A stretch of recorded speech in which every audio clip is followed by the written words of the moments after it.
शहर के शोर से दूर एक घने जंगल के बीच बसा था गांव कौशानी। सालों पहले एक महामारी ने पूरे गांव को खत्म कर दिया था। लेकिन गांव वालों का मानना था कि यह बीमारी नहीं, बल्कि एक तांत्रिक का श्राप था जिसे गांव वालों ने बिना कसूर मार दिया था। शिकार की तलाश कहानी शुरू होती है तीन दोस्तों, अमित, रोहन और सारा से, जो ट्रैकिंग करते हुए रास्ता भटक गए।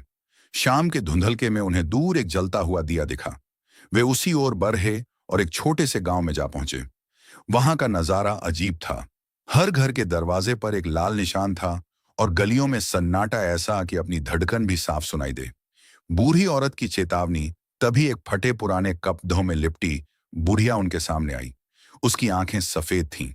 उसने कांपती आवाज में कहा, बेटा, सूरज ढलने से पहले इस पगडंडी को पार कर लो, वरना यहां की मिट्टी तुम्हें कभी जाने नहीं देगी। अमित हंसा और बोला, दादी, हम बस रास्ता ढूंढ रहे हैं। पर जैसे ही उसने पीछे मुद्दा कर देखा, वह बुढ़िया गायब थी। खौफनाक रात अचानक हवा ठंडी हो गई। उन्हें महसूस हुआ कि सन्नाटे में कोई रो रहा है। वे भागने लगे, पर वे जिस भी गली में जाते, घूम फिरकर उसी कुएं के पास आ जाते जहां से उन्होंने शुरुआत की थी।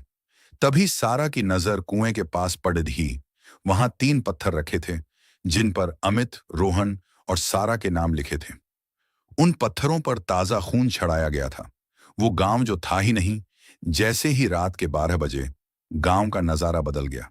जो घर खंडहर थे वे अचानक नए दिखने लगे और गलियों में परछाइयां नाचने लगीं।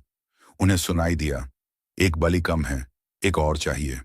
डरे हुए दोस्तों ने अपनी आंखों पर हाथ रख लिए और भगवान को याद करने लगे। सुबह जब उनकी आंख खुली तो वे उसी जंगल के बीचों बीच लेटे थे। आसपास कोई गांव नहीं था, बस खंडहरों के कुछ पत्थर थे। लेकिन जब अमित ने अपनी शर्ट उतारी तो उसकी पीठ पर वही लाल निशान बना था जो उस गांव के दरवाजों पर था। खौफनाक सच। कहते हैं वह गांव हर अमावस्या को फिर से जीवित होता है और रास्ता भटके मुसाफिरों को अपनी दुनिया में खींच लेता है।